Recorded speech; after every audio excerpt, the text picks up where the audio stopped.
It's not just the length of the trip, but this is like December, January, above the Arctic Circle. It's freezing cold. Oh, yeah, it's cold.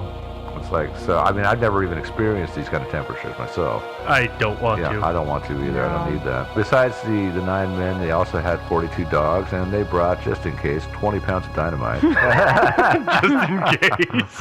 I love it. That's good planning.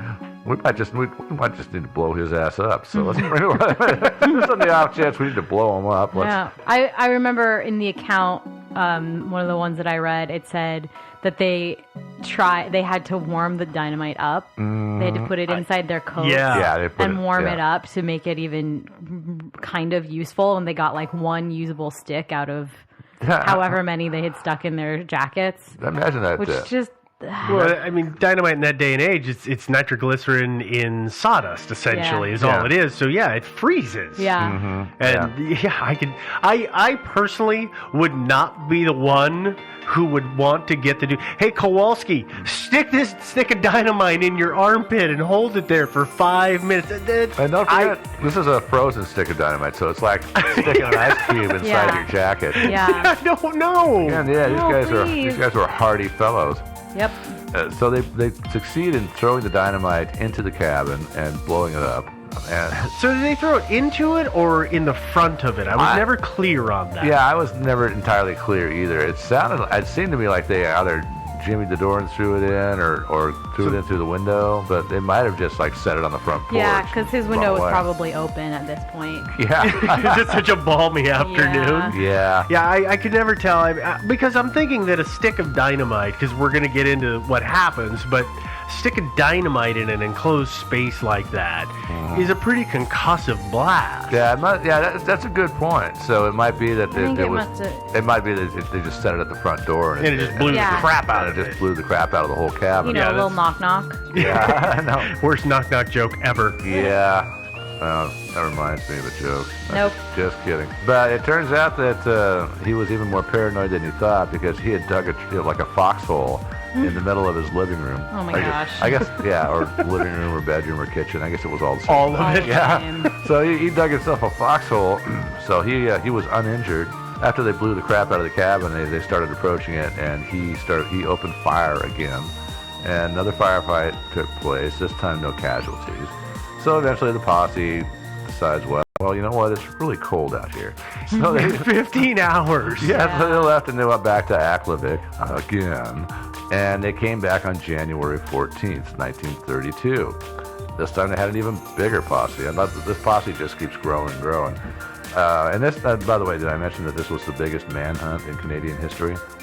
It would become that, yeah. It eventually turned into that. When they got back this time, they found, maybe to their relief, I'm not sure, he'd left the cabin. Shockingly, I mean, they blew it up. Yeah, he had like a ditch. I was just going to, take the sticks of logs and just make it into a little lean-to. It'll be fine.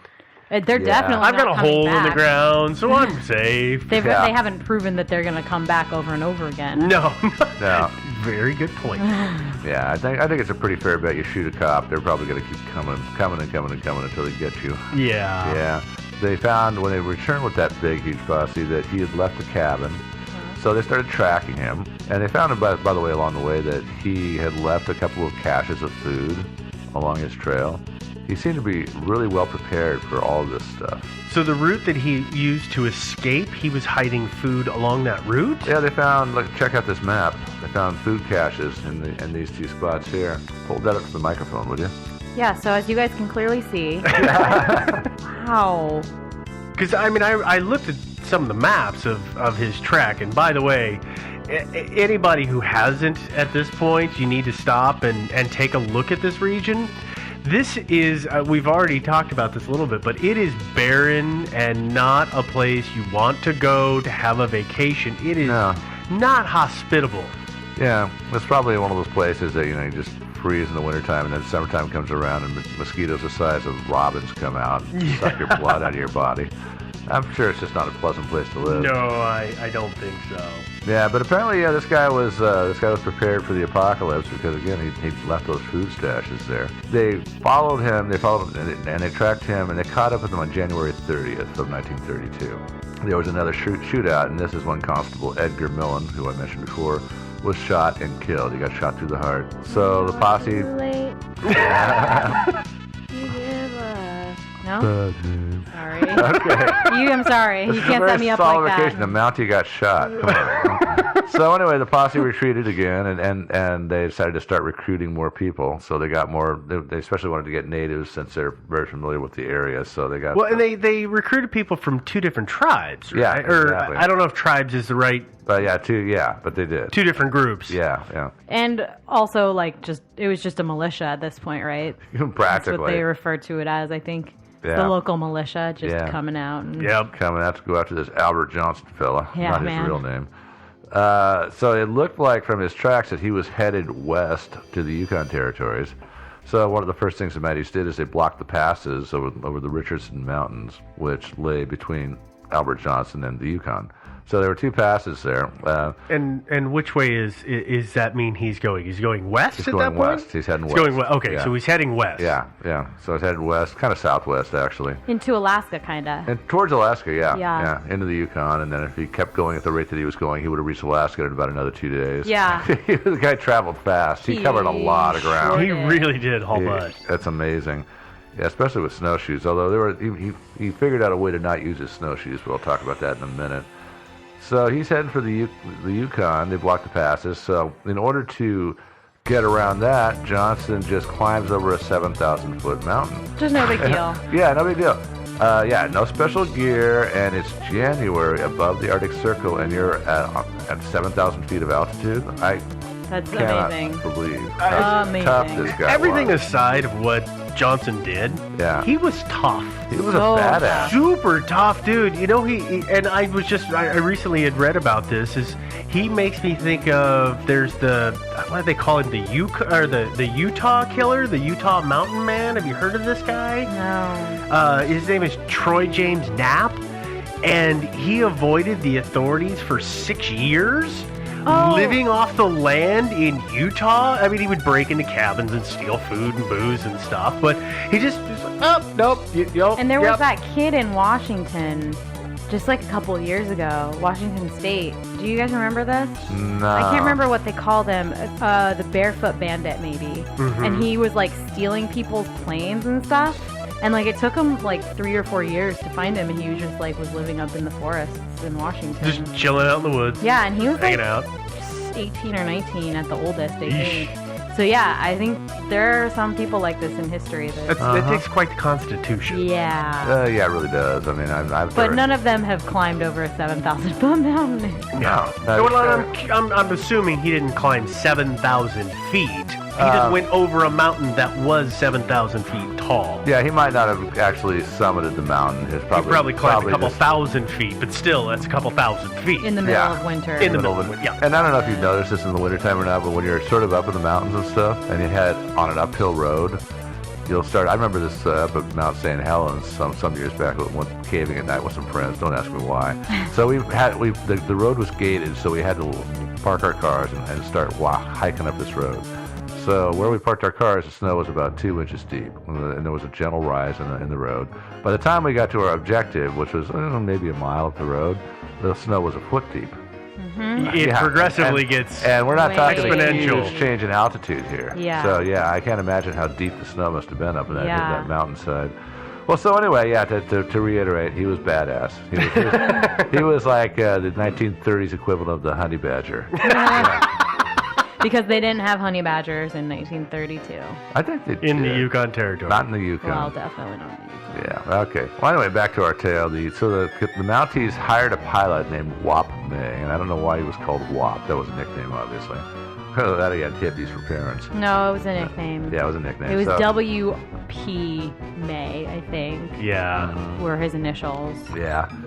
So anyway, Wap was detailed to scout for tracks and such things from the air. He spotted Johnson's tracks on the far side of the Richardson Mountains, which alerted the Mounties that he had escaped and gotten past their guys in the passes, and it was in the Yukon. Another thing that May figured out is that the reason they couldn't find tracks for Johnson is that he was traveling on the Eagle River, which is of course frozen solid. Mm-hmm. And so apparently caribou herds like to travel on frozen rivers. because that gives them a little bit more space from the trees so they can see predators from a little further away. So they'll travel up and down the river. So he was just walking in their tracks, and you couldn't spot his tracks because of all these caribou tracks. Very clever. Very clever. And not using his snowshoes while he was doing it. And he was able it. to not use his snowshoes. Because those are very obvious, definite tracks. Yeah. And so, because it's... And so that sped him up, of course, because you guys have snowshoed before, right? Yeah. No. That's not speedy. Nope, not speedy at all. The way that Wap May was able to spot this is he was traveling up the river in his plane, and he spotted some tracks leading from the river up the bank. And so there were some obvious tracks in the snow. So he could travel, but sooner he'd have to stop and urinate, or maybe stop and make camp for the night, that kind of thing. I think it was the camp, Yeah, it was for camping, actually. I don't know why if you're the only one out there and you're trying to hide yourself, you would just pee on the trail, right? I mean, you would just stop. You wouldn't. I would probably just wet myself because urine is warm. It'll warm you right up. It's warm until it starts evaporating. Until it starts freezing. It's warm until it freezes, and then you can't move your legs. So Wap May figured this out, and so the Mounties started following him up the Eagle River. And he was a crafty guy. He would do stuff like backtrack to throw them off the trail, and he was all over the place. They calculated at the end of this whole thing that he traveled I forget what, 100+ miles in 3 days. Something ridiculous. Yeah, some huge amount. Yeah, an amazing amount of time. And over a mountain. And over a mountain, and up frozen rivers. They were following up the river for quite a while, and then they caught up with him on February 17th, 1932. They came around a bend in the river, and there he was. One of the constables spotted him first, grabbed his rifle, and the other ones eventually figured out where he was hiding. There was a big firefight. One of the Mounties was wounded, but luckily not fatally, and then Johnson got killed. And did you read the accounts of how the guy actually managed to get the lucky shot, the shot that killed him? When they came around the bend and everybody's there, and Johnson, I guess what he did is he just laid down flat in the snow, make smaller target, obviously enough. Smart guy. And he's shooting back, and everybody's shooting at him from the edge of the river so that they're not as easy to get. But they dispatched one guy to go around him in the woods and get above him, and he basically got where Johnson's laying in the snow, got at about a 45 degree or a 90 degree angle away from him, came over a small rise and saw him and just took a shot. And that's what ended up being the shot that killed him. But it was this one guy that somebody had the foresight to say, go flank him. Just try and flank him. And it worked, obviously enough. Yeah, it's actually, when you think about it, kind of an obvious thing to do. Yeah. But anyway, they finally bagged their man, because the Mounties always bag their man. So they searched his body, and they found a little over $2,400 in currency, U.S. and Canadian, which is the equivalent of about $60,000 in today's money. Wow. Yeah. That's a lot of cash. Yeah, they found a miscellaneous other stuff too, like a dead bird, a dead squirrel, and food. Yeah. That's food. Food. Oh yeah, for sure. That's definitely food. Yeah. Or maybe just Lucky Charms. I don't know. He had some gold, and he also had a small jar that had gold teeth in it, which led some people to wonder if maybe perhaps he wasn't a serial killer. Top of being an all-around nice citizen. Oh, I thought I read that they were his. Yeah, I was going to say, I read the same thing, that they thought it was his teeth. Maybe his teeth were falling out. He probably lived in that cabin. He probably got scurvy and his teeth fell out. Well, and the other thing that I heard is that, how long was he on the run? A month? Yeah, a little over a month. A little over a month. And at times, he was burning, they estimate, the equivalent of about 10,000 calories a day with all the exertion. And if he's not eating right, and the photos that they have of him, he's obviously emaciated. Yeah. Seriously, not an ounce of fat on him. So I just wonder if his teeth started falling out. I mean, the other thing that they talk about is that, he had guns, but obviously he's on the lam. He can't shoot guns to hunt. Because it'll give away his location. Exactly. So he did either hand kill or with a knife or trap everything that he got, and I don't know that he was in particularly fertile land. Yeah, there's not that So- many critters, and you can't really tackle a caribou because They're big. they're really big. They're I mean, big. Really this big. guy was tough, but the other thing about it is it leaves kind of an obvious sign because caribou weighs so much. Even if you succeeded in bringing it down and slitting its throat, You'd get have some to nice leave cuts it. of meat, you'd have to leave it sitting right there in the open where it would be found by your trap. And the other problem is of course, he wasn't lighting fires. Yeah. He couldn't light a fire at night to warm himself up or to cook his food because that would, again, give away his position. And that brings some of the mystery about this whole thing, right? Is that how did he survive that long in weather that cold? I know. I mean, know. you can make a snow fort and that'll keep you kind of warm, but You'll survive. But you will not be comfortable. And No. long term, Okay. that's gonna take its toll. Yeah. Yeah, I'm sure he probably did hole up in snow caves, but snow caves aren't alternately, he uncomfortable. just didn't sleep. Yeah, it's I a mean, he possibility. traveled enough that it's totally possible. There's nothing about this guy that's a little bit superhuman, He There's a lot. Yeah. There's a lot of weirdness. Yeah. I think you're probably going to cover some of that stuff. Oh, no, I don't want to disturb our listeners. Yeah. So, no, Wait, I'll let you cover that. Oh, about his physical stuff that was going on with him? Oh, you're talking about he had scoliosis. Yeah, or like somewhat severe scoliosis and like weird feet. And, Yeah, one foot was bigger than the other one, and longer than the Yeah. other one, and stuff like that. So he was a little bit deformed. Yeah. Yeah. Which and- again, okay, if I'm me and I'm in fitter shape than I am today because I'm not that fit. But if I have scoliosis and one foot that's bigger than the other, that would make it so hard to be trooping through the snow and doing all of that. Yeah. I mean, as a normal person, that's not easy. But Yeah. then to have these handicaps, for lack of a better phrase, how did he do that? I don't know. It's like he was just tough. That's a big mystery. Yeah, it's They just just don't make them like that no more. a big old fat mystery. Yeah. Okay. Well, speaking of mysteries, there actually is a long-standing mystery about this guy because nobody ever was able to figure out who he really was. They found his body and they fingerprinted it. That didn't turn up anything. And this thing got quite a bit of publicity, and so there were a few people who came up with theories. There was a family in Nova Scotia, for example, who believed that he might have been a relative of theirs. The family was the name was Johnson. Hey, go figure. They had a relative named Owen Albert Johnston, and they thought it might have been him because he had reportedly gone to British Columbia, and the last they heard from him was a letter they got in early 1931 from a town called Revelstoke in British Columbia, which is a ways south, but it's just about in the middle of British Columbia. So there were those guys.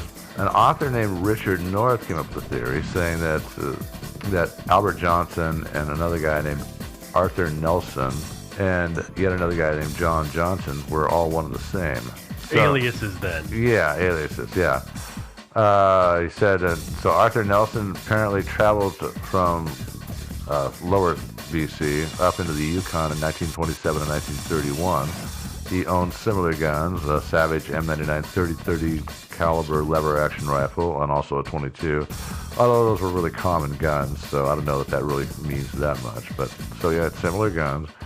And so he thinks they were the same guy. And there was another guy named John Johnson from North Dakota, and he believes that John Johnson, Arthur Nelson, and Albert Johnson were all the same person. John Johnson did time in prison.